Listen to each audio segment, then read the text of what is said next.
მოგესალმებით.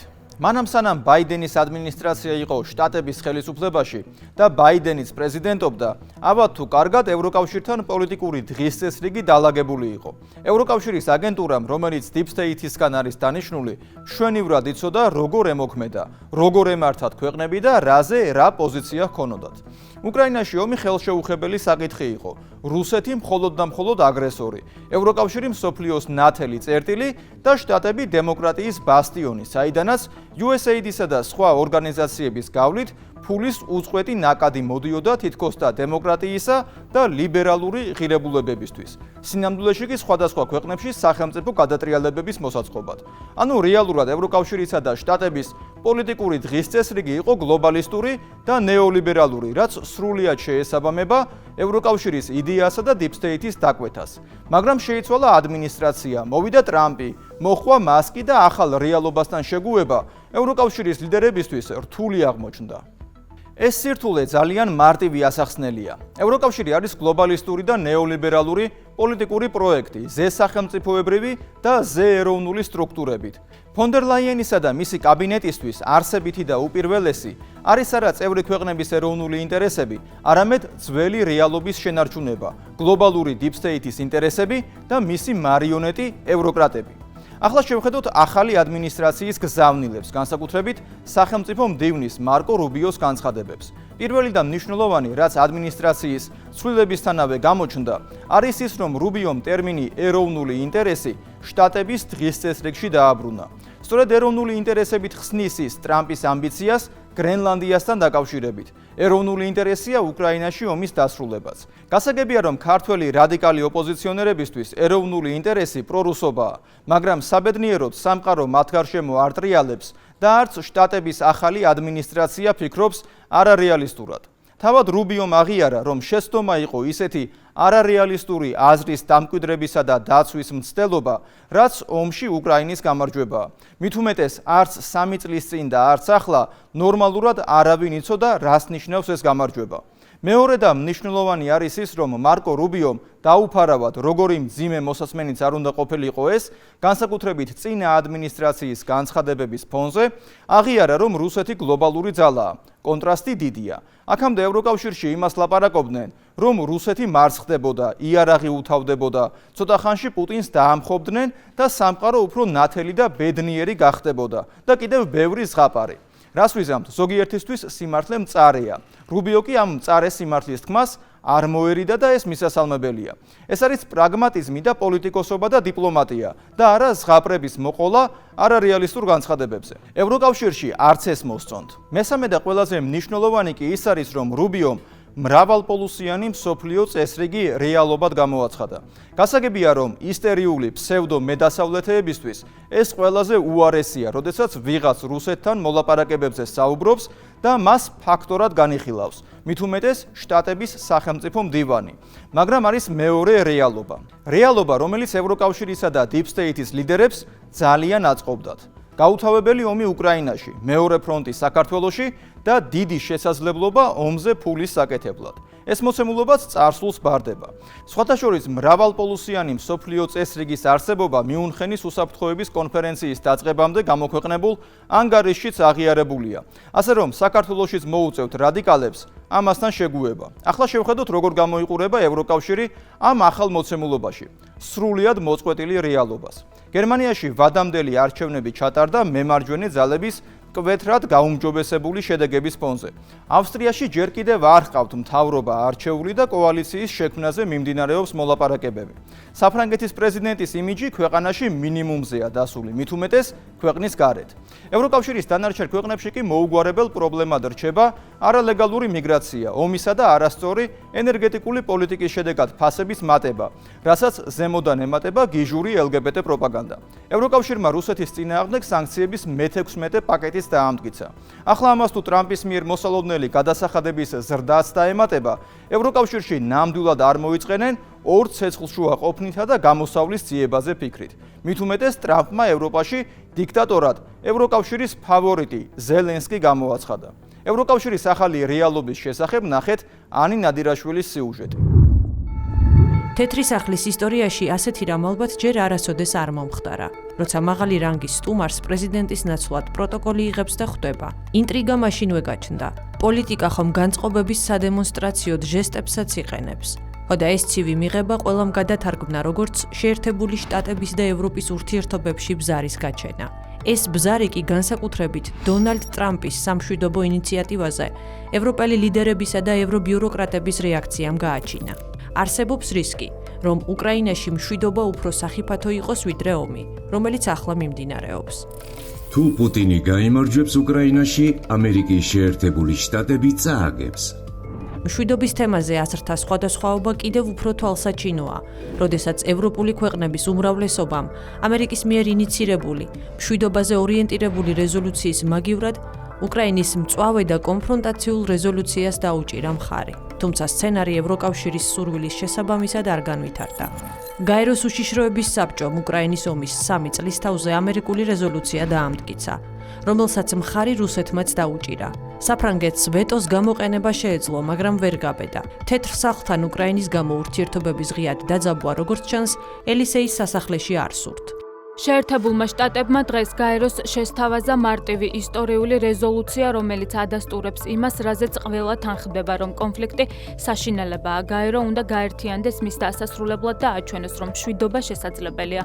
ამერიკის შეერთებული შტატების რეზოლუციის მიღება გაეროს უშიშროების საბჭოში შტატების დიპლომატიისა და პრეზიდენტ დონალდ ტრამპის ძალისხმევის მნიშვნელოვანი გამარჯვებაა რუსეთ-უკრაინის ომის დასასრულებლად.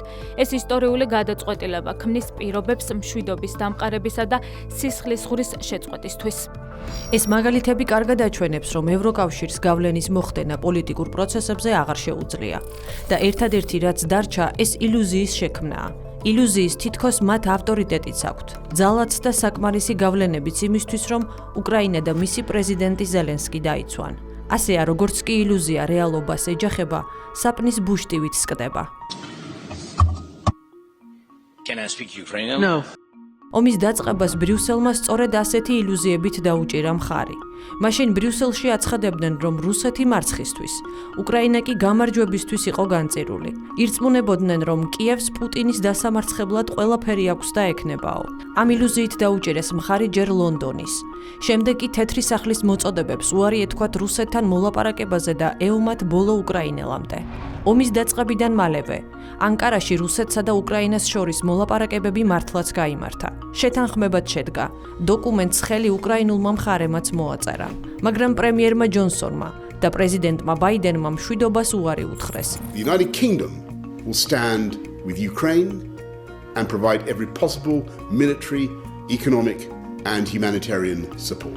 ბრიუსელი როგორც Deep State-ის მთავარი წარმომადგენლობა ევროკავშირში, რა თქმა უნდა ომის მხარეს დადგა.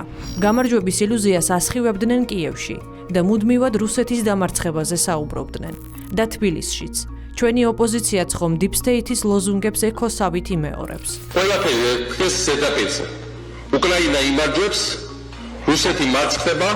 აგებს ეს რუსეთი, ქოცებო, აგებს რუსეთი, აგებს, მარცხდება. თქვენ უბედურებო. როგორ მარცხდება იცით პუტინი? ფსკერამდე მარცხდება. აი ფსკერზე ჩავხედავთ და იქ დავინახავთ. უკრაინასთან ომს უკვე ცხადად აგებს. რუსეთი მარცხდება, უკრაინა გაიმარჯვებს. ყველამ უნდა იცოდეს, მეგობრებო, რომ რუსეთი მარცხდება უკრაინაში. რუსეთის ფედერაცია მარცხდება და აუცილებლად დამარცხდება. პირადად პუტინი და რუსეთი ამ ისტორიულ ომში მარცხდება და მე მინდა გითხრათ, რომ რუსეთი მარცხდება უკრაინაში. ფაქტია, რომ რუსეთი მარცხდება ამ ომში და ეს პირდაპირ დაკავშირებულია ჩვენ მომავალთან. ეს იქნება რუსეთისთვის ჩემი აზრით უფრო მომგებიანი, იმიტომ რომ ის ისედაც მარცხდება და ამ შემთხვევაში ის მარცხდება უკრაინასთან. უკრაინა დღეს არის ნომერ პირველი ევროპაში სამხედრო პოტენციალის მქონე სახელმწიფო, რომელიც ამარცხებს ამ მონსტრს. მაგრამ აღმოჩნდა, რომ რუსეთს ვერც იარაღით ამარცხებენ ფრონტის ხაზზე და ვერც სანქციებით. გამოდის, რომ ცრუ მოლოდინები შექმნეს და ილუზიებით მხოლოდ საკუთარი თავი დაიზიანეს. იგივე სანქციებმა ევროკავშირის ეკონომიკური ზრდა გაანულა. რუსეთის ეკონომიკა კი ომის პირობებშიც 4%-მდე გაიზარდა. აღარაფერს ვიტყვით ფრონტის ხაზზე. უკრაინა მხოლოდ უკან იხევს. უკვე არც ფინანსები აქვს და არც შეიარაღება. უკრაინის დემოგრაფია საგანგაშო ნიშნულზეა. გამოთვლებით მოსახლეობა უკვე 10 მილიონით შემცირდა. ევროკავშირში კი სოციალური აფეთქებები დაიწყო. ქუჩებში ევროპელების პროტესტი სულ უფრო ხმამაღლა ისმის. ომი ჩიხში შევიდა. ხალხი უკვე მშვიდობას და ეკონომიკურ სტაბილურობას მოითხოვს. ევროკავშირში ის პოლიტიკური პარტიები ძლიერდებიან, რომლებიც მშვიდობის დღის წესრიგით გამოდიან. უკრაინაში ომის დასრულება დონალდ ტრამპის ერთ-ერთი მთავარი საარჩევნო დაპირებაა. ამ საკითხში ის ყოველთვის კატეგორიულ ტონს ინარჩუნებს. ამბობს, რომ მშვიდობას და მოლაპარაკებებს ალტერნატივა არ აქვს.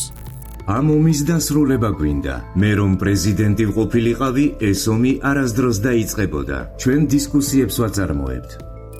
სამშვიდობო გეგმის შესრულებას ოვალური კაბინეტის დაკავების შემდეგ შეუდგა. ტელეფონით ესაუბრა პუტინს. შესთავაზა სამშვიდობო გეგმა, დაიწყო კონკრეტული ნაბიჯების გადადგმა. თუმცა ბრიუსელის ევროკრატებს ისეთი რეაქციები აქვთ, თითქოს ტრამპმა სადმე ხანძარი დაანთო და ცივილიზაციას განადგურებით ემუქრება. ბრიუსელი როგორც Deep State-ის სწორუპოვარი მემკვიდრე, ისევ ომის დღის წესრიგით მუშაობს. და უკვირს, ბრაზობს, რატომ არ მიიწვიეს ის მოლაპარაკებების მაგიდასთან. ლოგიკას დავაკვირდეთ. ომის დღის წესრიგი კი გვაქვს, მაგრამ მოლაპარაკებების მაგიდასთან მაინც უნდა ვისხდეთო. თანაც იმ პროცესში შესვლას მოითხოვენ, რომელსაც არ გულშემატკივრობენ. ომში რუსეთის დამარცხების წამდათ. მშვიდობის აუცილებლობის არა, მაგრამ მაინც უნდა ისხდნენ მოსკოვის და ვაშინგტონის გვერდით. პოლიტიკური დიაგნოზი საგარეო პოლიტიკისა და უსაფრთხოების საკითხებში ევროკავშირის უმაღლესმა წარმომადგენელმა კაია კალასმა პირდაპირ დასვა. ჩვენს გარეშე ტრამპის მოლაპარაკებებს შედეგი არ ექნებაო. როგორც მე ვთქვი, ნებისმიერი შეთანხმება დიდებული ჩვენს გარეშე ჩაფლავდება, რადგან ევროპა და უკრაინა აუცილებელია ამ შეთანხმების განხორციელებისთვის. მოლაპარაკებების მაგიდასთან ჩვენს გარეშე შეგიძლიათ რაც გნებავთ ის შეათანხმოთ, მაგრამ ყველაფერი ჩაფლავდება იმპლემენტაციის არარსებობის გამო. ბრიუსელის ლოგიკით მშვიდობა შესაძლებელია მხოლოდ ევროპის პირობებით, მაგრამ რა პირობები აქვს ევროპას? კაია კალასი ყოველთვის სანქციების მომხრე იყო. მიუხედავად იმისა, რომ ხედავდა სანქციები ევროკავშირის წევრ ქვეყნებს უფრო აზარალებდა ვიდრე რუსეთს. ყოველთვის ომის მომხრე იყო, თუმცა ხედავდა, უკრაინა პოზიციებს რუსეთის სასარგებლოდ თმობდა. ის ბრიუსელის ევროკრატების პოზიციას გამოხატავს. რა თქმა უნდა, უფრო ადვილია ტრამპი რუსული ინტერესების გატარებაში დაადანაშაულო, ვიდრე ამ ჩიხური ვითარებიდან რეალური გამოსავალი მოძებნო. მეტიც, ესტონელი დიპლომატი თითქოს იმუქრება. თუ მოსკოვსა და ვაშინგტონს შორის მოლაპარაკებები შედგება, მაშინ უკრაინა გააგრძელებს ომს. ასეთია მისი დასკვნა. მერე რა თუ ეს ომი ევროპას და უკრაინას უფრო მეტად აზიანებს. მთავარი Deep State-ის ინსტრუქციებია. ამ ინსტრუქციებში კი მხოლოდ ომი წერია. ამიტომაც კალასი ამერიკას მოუწოდებს ევროკავშირთან ერთად გააგრძელოს უკრაინის მხარდაჭერა. ასეთივე პოზიციას აფიქსირებს უკრაინის თავდაცვის მინისტრი რუსტემ უმეროვი. ამბობს, რომ უკრაინა მზად არის რუსეთთან დაპირისპირებისთვის და კონფლიქტის დიპლომატიური მეთოდებით გადაჭრის შესაძლებლობას არც განიხილავს. ჟოზეფ ბორელი უფრო შორს წავა და განაცხადებს: თუ მოლაპარაკებები ჩვენს გარეშე გაგრძელდება, მაშინ ეს ევროკავშირ-ამერიკის სტრატეგიულ პარტნიორობას დააზარალებსო. ასეთი დამოკიდებულება კიდევ ერთხელ უსვამს ხაზს ევროკავშირის სისუსტეს და უსუსურობას, რადგანაც მსოფლიო დღის წესრიგი შეიცვალა. გლობალური ცვლილებები უკვე დაიწყო. ბრიუსელი კი თითქოს ერთ წერტილში ჩაბეტონებულ ლურს მასკავს, რომელსაც უკვე არც სარგებლობის მოტანა შეუძლია და არც პოზიციის შეცვლის უნარი აქვს. ოლაფ შოლცმა არჩევნები სწორედ ამის გამო წააგო. ის უკვე არც სასარგებლო იყო და ვერც ამერიკის ახალ სტრატეგიაში ჩაეწერა. თუმცა სანამ კანცლერის ტიტულს ატარებდა, აცხადებდა, რომ კიევს ვინმე არ შეიძლება სამშვიდობო მოლაპარაკებები თავს მოახვიოსო. თუმცა თავის დროზე 2022 წლის აპრილში, სწორედ დასავლეთმა მოახვია თავს უკრაინას ომი, როცა ანკარაში მიღწეული შეთანხმება თავზე გადაახია. ამის შესახებ არახამია მღიადი ლაპარაკა. როცა სტამბოლიდან დავბრუნდით, კიევში ჩამოვიდა ბორის ჯონსონი და თქვა, რომ ჩვენ მათთან საერთოდ არაფერს მოვაწერთ ხელს და მოდით უბრალოდ ვიომოთ. დასავლელმა ლიდერებმა გვირჩიეს არ დავთანხმებულიყავით ეფემერული უსაფრთხოების გარანტიებს რუსეთთან, რომელთა გაცემა მაშინ საერთოდ შეუძლებელი იყო. დღეს უკრაინა მოლაპარაკებებისთვის სახარბიელო მდგომარეობაში არ არის. შესაბამისად, ამ ვითარებაში უკრაინის ხელმძღვანელობა ომის გაგრძელების მომხრეა. ისე ჩანს, თითქოს ევროკავშირი ისევ ილუზიებში იმყოფება და ცრუ მოლოდინებს ქმნის. საკუთარი გავლენების მითოლოგიზაციას ეწევა. მაგალითად, როცა ამერიკამ და რუსეთმა ერთ-რიადში მოლაპარაკებების პირველი რაუნდი გამართეს, ორივე მხარე კმაყოფილი ჩანდა. ისინი არა მხოლოდ ურთიერთობების დალაგებაზე შეთანხმდნენ, არამედ უკრაინაში სიტუაციის დალაგებაზეც.